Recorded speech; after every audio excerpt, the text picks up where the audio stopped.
आज या मेळाव्याच्या निमित्ताने मात्र एक गोष्ट नक्की आहे की आपल्या तालुक्याचा विकास ज्या झपाट्याने चाललेला आहे तो काही बघवला जात नाही। दादा, तुम्हाला अधिकार आहे, आपल्या अंबळनेर तालुक्याच्या वतीने तुम्हाला ज्याच्याशी चर्चा करायची त्याच्याशी तुम्हाला चर्चा करायचा संपूर्ण अधिकार आहे आणि तुम्ही जो निर्णय घेणार तो आम्ही सगळेजण मानणाऱ्यांपैकी मी एक कार्यकर्ता आहे। त्यामुळे तुम्हाला ज्याच्याशी चर्चा करायची त्याच्याशी चर्चा करा, परंतु महायुतीमधलं समजा जर का आपल्याला एकत्र लढवायची वेळ आली तर एकत्र नक्की लढू आणि समजा जर का काही ठराविक लोकांशी आपल्याला काही ठराविक पक्षांची युती करावी लागली तर आपली तर तयारीच आहे। कारण या सगळ्या कार्यकर्त्यांबरोबर आपल्याला दादा, तुम्हाला आणि मला केवळ फक्त इथं नाही पाहिजे, मला पक्षाकडनं तुम्हालाही घेऊन जायचंय। अंबळनेर तालुक्यामध्ये तर प्रचार करायचा आहे, जळगाव जिल्ह्यामध्ये प्रचार करायचा आहे, जळगाव जिल्ह्याबरोबर धुळ्याला भारतीताई तू धुळ्याची आहे त्याच्यामुळे आम्ही घाबरतो थोडस, धुळ्याला सुद्धा धुळे जिल्ह्यामध्ये प्रचार करायला जायचंय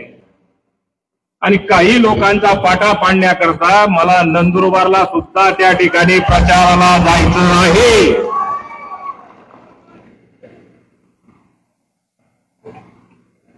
कोणाचा पाटा पाडायचा आहे असं मी तुम्हाला बोललो नाही, पण नंदुरबारला मात्र अंबळनेरपेक्षा तुम्हाला सगळ्यांना माझी विनंती असणार आहे, व्यासपीठावर बसणाऱ्यांना या सगळ्यांना निवडून आणण्याची जबाबदारी तुमच्याकडे सोपवतोय आणि नंदुरबारला चांगल्या लोकांना निवडून आणण्याची जबाबदारी मी स्वतः घेणार आहे। त्याच्यामुळे नंदुरबारला सुद्धा प्रचार करायला आपल्याला सगळ्यांना जायचंय, ज्याचं ज्याचं नातं होतं असेल, ज्याचं ज्याचं त्या ठिकाणी संबंध असेल, काही ठिकाणी माझा संबंध तयार झालेला आहे, काही ठिकाणी तुमचा संबंध असणार आहे, त्या सगळ्यांना आपल्याला निवडण्याकरता मात्र तिथं जावं लागेल। म्हणून आपल्याकडे जबाबदारी जास्त असल्यामुळे हे सगळं काम तुम्हाला येणाऱ्या काळामध्ये पार पाडावं लागेल। दादा आता बोलले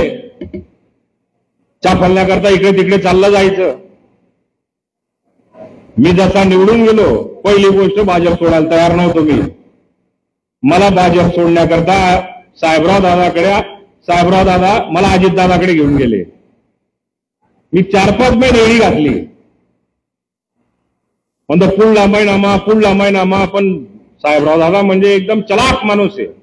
जसा दिसतो वरून भोळा बाळा तसा नाहीये, एकदम चलाक माणूस। मला म्हणे आपण एक काम करूत, म्हणे आपण एक मीटिंग बोलावत आणि त्या मीटिंग मग आपण सर्व कार्यकर्ता असले विचारतो, म्हणजे बोलायला बाकीना नाही म्हणतील, बाकीना हा म्हणतील। जीवांनी 8:30 वाजता रात्री मीटिंग बोलाई आपला क्रशरवरच आणि तडे लोकांना सांगा की आपले 4 तारीखले का कोणती तारीख होती आधी याद नाही मला, आपले जानेवारी महिनामा आपले त्या जानेवारी महिनामा अमुक तारीखले जाणं, तारीख ठरवून घेतली, गाड्या घोड्या बुक केल्या, एक खडकू मी गाड्या घोड्यांना दिला नाही। कार्यकर्ता जर का येत असेल तर त्या कार्यकर्ता उपाशी तापाशी तिथपर्यंत येणार आहे, त्याची काळजी घेण्याकरता हा माणूस सकाळी 4 वाजता निघाला। नाश्ता किती वाजता केला पाहिजे, जेवण किती वाजता झालं पाहिजे,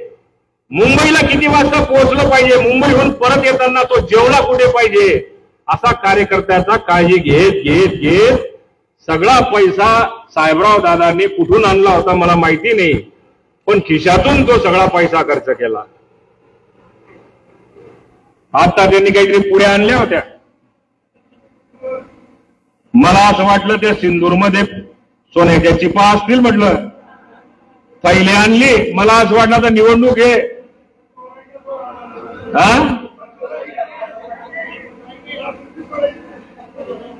सापडा चोर आमले माहिती दोन्हीसले, त्या चोर से आमने दोस्ती आहे, त्यानेच सांगितले ठेवलं चोरच बोलतो सांगतात दादा तुम्ही कोठे ठेवले नेमन, तुम्हाला बडा असा चोर दोस्त घेऊ नका बरं पुढे आले तुम्ही, तो आमले माहिती आहे कोण आहे, विक्रांना तुला नाव नेली नको मी मुख्तारनं बी नाव लिहिली राहिलो बरं मी मुख्तार का ना घ्या तुला बी नाव लिहिली राहिलो कोण आहे भाऊसाहेब बी राहू शकत तुमले मी सांगेल मी दादानी काही माहीन काही ना काही पवार येतं तुम्ही पवारांचं तुमचं नातं पण चांगलं आहे त्याच्यामुळे